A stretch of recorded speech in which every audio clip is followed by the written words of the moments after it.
नमस्कार मेरे प्यारे साथियों, स्वागत है आपका इडियम्स सेट 18 में।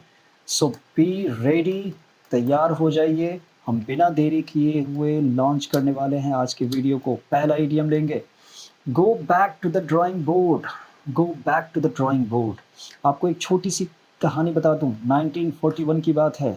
न्यूयॉर्क के एक अखबार में एक खबर छपी थी प्लेन क्रैश के बारे में।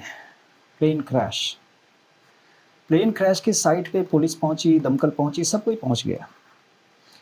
और जो इंजीनियर था वो इंजीनियर भी पहुंचा। लेकिन इंजीनियर जो है, अगर साइट यहाँ पे है, ये है साइट प्लेन क्रैश की, तो वो इधर वापस आ रहा है। बाकी सारे लोग जा रहे हैं साइट की तरफ और ये वापस आ रहा है। क्यों वापस आ रहा है? जब इसने प्लेन बनाया था तो उसको लगा नहीं था कि दुर्घटना हो सकती है, इसीलिए वो उदास मन से अपने ब्लूप्रिंट को रखे हुए, किसके ब्लूप्रिंट को? प्लेन के ब्लूप्रिंट को अपने पास रोल करके रखा हुआ था उसने बगल में। और लोगों से यही कहा कि मैं अपने ड्राइंग बोर्ड पे वापस जा रहा हूँ ये चेक करने के लिए कि आखिर इशू क्या था, ये प्लेन क्रैश हो कैसे गया, मैं उसको ज़रा फिक्स कर लूँ। तो प्रॉब्लम क्यों हुई, प्रॉब्लम वो पता करूँगा, फिर इसको ठीक करने के लिए मैं वापस जा रहा हूँ ब्लूप्रिंट के ऊपर काम करने के लिए। कहाँ काम करूँगा? ड्राइंग बोर्ड पे। ये एक बहुत अच्छी बात है कि उसको गलती का एहसास हुआ है। अब आपको एक इडियम याद दिला दूँ। A picture is worth 1000 words कहते हैं ना। बस अब जो मैंने आपको ये बताया, अब आप ये इमेज देख लें, things will become clear automatically. अब ये बात आपको सारी की सारी समझ में आ गई। तो ये कंसाइंस है, ये कंसाइंस है इसके अंदर कि ये वापस जा रहा है ड्राइंग बोर्ड पे।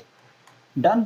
तो गेट बैक या go back to the drawing board का मतलब है, अगर आपने कोई काम हाथ में लिया और वो काम फेल हो गया तो आप क्या करेंगे? उस कमी को ढूंढने की कोशिश करेंगे और उसको ठीक करेंगे। अमेंड करने के लिए आप वापस ड्राइंग बोर्ड पे आते हैं। चलिए एक एग्जांपल लेंगे। एग्जांपल है, the marketing campaign failed to increase sales. Marketing campaign जो भी हुआ वो फेल हो गया, सेल इंक्रीज नहीं हो पाया। So the team had to go back to the drawing board to develop a new strategy. करेंगे ना स्ट्रैटेजी? नहीं। चलिए इसी तरीके से अगर आपको भी कभी लगे तो don't hesitate going back to the drawing board. आप अपनी कमी को जरूर ढूंढिए। चलिए दूसरे पे आते हैं। Number two. नंबर टू है hang in there. Hang in there, hang मतलब लटकना। अब हम किसी को कहें हैंग इन देयर मीन्स लटके रहो। क्यों कहेंगे लटके रहो? अगर कोई लटक रहा है और आपने देख लिया तो आप रेस्क्यू के लिए कुछ जुगाड़ तो लगाएंगे, कुछ उपाय करने के लिए आपको जाना तो पड़ेगा। It takes time. तो इतने टाइम तक आपको बोलना पड़ेगा कि लटके रहना, गिर मत जाना, नहीं तो मैं वापस आऊंगा तो फिर बचाऊंगा किसको? Hang in there. तो जो परेशानी में है उसको आप हौसला दे रहे हैं। हौसला बढ़ाने के लिए, मैं ऐसे ही लिख रहा था हौसला, तो हौसला बढ़ाने के लिए, एनकरेज करने के लिए कि मैं आ रहा हूँ, तुम डरो मत, मैं तुम्हें बचा लूँगा। ऐसी स्थिति में हम कहते हैं हैंग इन देयर, बने रहना, जमे रहना। गिव अप मत करना, गिव अप मत करना, हिम्मत मत हारना। चलिए अब इसमें फिर से कहूँगा, ये समझ में आ गई बात? अब इस प्यारे से बिल्ली के बच्चे को बचाने के लिए किसी ने कहा होगा hang in there. So picture speaks all. आइए इसका एग्जाम्पल लेंगे। I know the exam preparation is exhausting but hang in there, you are almost done. You are almost done, ये सुनते ही स्टूडेंट खिल जाएगा। तो मैं अगर आपसे कहूँ कि बस लगभग हो ही गया, अब डरने की बात नहीं है। डेंटिस्ट के पास अक्सर ऐसा होता है। डेंटिस्ट के पास जब दांत में जो दर्द होता है ना, तब डेंटिस्ट को बार बार कहना पड़ता है हैंग इन देयर, बस हो ही गया, you are almost there. You are almost there means लगभग काम हो ही गया, 80% काम हो गया। ऐसे करके वो हिम्मत देता है ताकि अपना काम कर सके।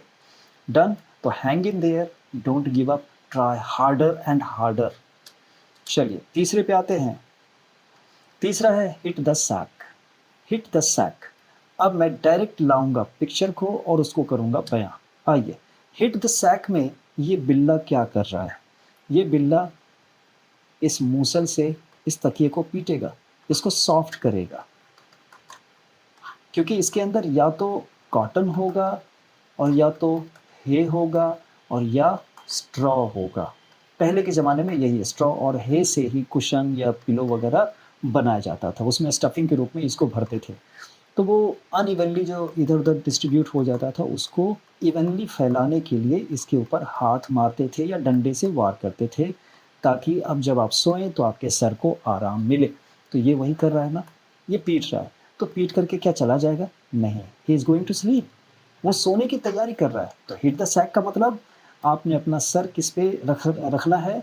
तकिए पर रखना है। तो उसको हिट करें, पहले तकिए को तैयार करें, सोने लायक बना लें, फिर आप सो जाएं।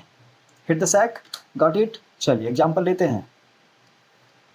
It's been a long day, so I think I am going to hit the sack. दिन बहुत थकाऊ वाला हो गया, थकान हो गई, बहुत लंबे समय तक मैंने काम किया, तो चलो अब सो जाता हूँ। चौथे पे आते हैं। चौथा हमारा है make a long story short. Make a long story short, अगर कोई छोटी सी कहानी को भी लंबी कर दे तो आपको बोरियत होती है, यू फील बोर्ड। तो ऐसी स्थिति में आप क्या कहेंगे? Don't beat around the bush, इधर उधर की बात मत करो, कट टू कट बात करो, पॉइंट टू पॉइंट बात करो, डायरेक्ट नतीजा बताओ या मेन जो पॉइंट है वो बताओ। ये इसमें ये हिस्सा ज़रूरी नहीं है इसको कट कट करो, बाहर करो उसको, सिर्फ ये बताओ और ये बताओ। ये है make a long story short. कभी-कभी नॉवल के बारे में आपने देखा होगा कि अब्रिज्ड वर्जन भी निकलता है। अब्रिज्ड वर्जन मतलब समराइज्ड होता है वो। बहुतों के पास पूरा का पूरा नॉवल पढ़ने का टाइम नहीं होता है, 400-500 पेजेज़ जो है, उनके पास इतना समय नहीं होता है, तो वो किसको प्रेफ़र करेंगे? अब्रिज्ड वर्जन नॉवल को। तो वो लॉन्ग स्टोरी को शॉर्ट करके बताता है। इसमें भी आप एक इमेज देख लें, आपको बहुत क्लैरिटी मिल जाएगी। क्या हो रहा है इसमें? ये किस्सा सुना रहे हैं जनाब और बच्चे हो रहे हैं बोर। टाइम हो गया बहुत ज़्यादा और इस बच्चे ने तो होर्डिंग में ये प्लेक ले रखा है। इसमें ये बता रहा है make a long story short, कि इतना लंबा मत करो, हम बोर हो रहे हैं, जल्दी-जल्दी ख़त्म करो कहानी को। चलिए मैं भी कहानी ख़त्म करूँ और फटाफट एग्ज़ाम्पल लेता हूँ। I started to tell them about my chaotic trip, but to make a long story short, we missed our flight and had to stay at hotel. लेकिन उस ट्रिप के बारे में बताते-बताते क्या हो गया कि हमने अपना ही नुकसान कर लिया, फ्लाइट ही मिस कर दिया। तो कभी-कभी दूसरे का तो दूसरा तो बोर होता है, लेकिन क्या पता इसका कुछ ख़ास काम होगा, इसका कुछ ख़ास काम बच जाए। ये है, इसीलिए make a long story short करना कभी-कभी ज़रूरी भी हो जाता है। चलिए अगले पे आएँगे। आखिरी हमारा इडियम है miss the boat. Miss the boat, miss the boat, boat क्या है? नाव है। अगर आप एक टापू पे फँसे हुए हैं, ये टापू है और चारों तरफ समंदर है और एक ही नाव थी और वो चली गई और आप लेट पहुँचे, तो आपने एक अपॉर्च्युनिटी मिस कर दी। आपके सर्वाइवल के लिए एक अपॉर्च्युनिटी आई थी, लेकिन आपने वो मिस कर दिया। तो इसके लिए बोला जाता है miss the opportunity, miss the boat या miss the bus, miss the train. तो ट्रेन तो नहीं, लेकिन बस और बोट अक्सर चलता है और अगर ट्रेन भी आ जाए तो मतलब वही रहेगा कि अपॉर्च्युनिटी को आपने मिस कर दिया। लीजिए इसका भी एक इमेज देख लेते हैं। चलिए इमेज में क्लियर हो गया ना? ये जनाब तैयारी तो करके आए थे लेकिन लेट पहुँचे और जहाज़ निकल चुकी। तो इन्होंने अपॉर्च्युनिटी मिस कर दी। चलिए अब इसका एग्जांपल लेते हैं। I waited too long to buy tickets for the concert and now I have missed the boat. ये कंसर्ट में जाने की तैयारी पूरा कर चुका है मान लेते हैं। टिकट विकेट सारा ले लिया, सारी तैयारी कर ली, लेकिन बोट ही मिस कर दिया। तो कंसर्ट को देखने की अपॉर्चुनिटी भी मिस कर दी साथ में इन्होंने। इन्होंने ना सिर्फ बोट मिस किया, अपॉर्चुनिटी भी मिस कर दी, खुशी भी मिस कर दी जो उनको मिल सकती थी। इसीलिए आप भी जो है समय ज़ाया ना करें, otherwise you are going to miss the boat. Opportunity seldom comes और समय कभी वापस नहीं आता है। चलिए इस वीडियो को यहीं समाप्त करेंगे मेरे अपने छोटे से एक सेंटेंस के साथ। No thy self and know all. Thy self means, ये पुराना यूज है, नो योर सेल्फ, खुद को जाने और सब कुछ जान ले, उसके बाद कुछ जानने के लिए बाकी बचता ही नहीं है।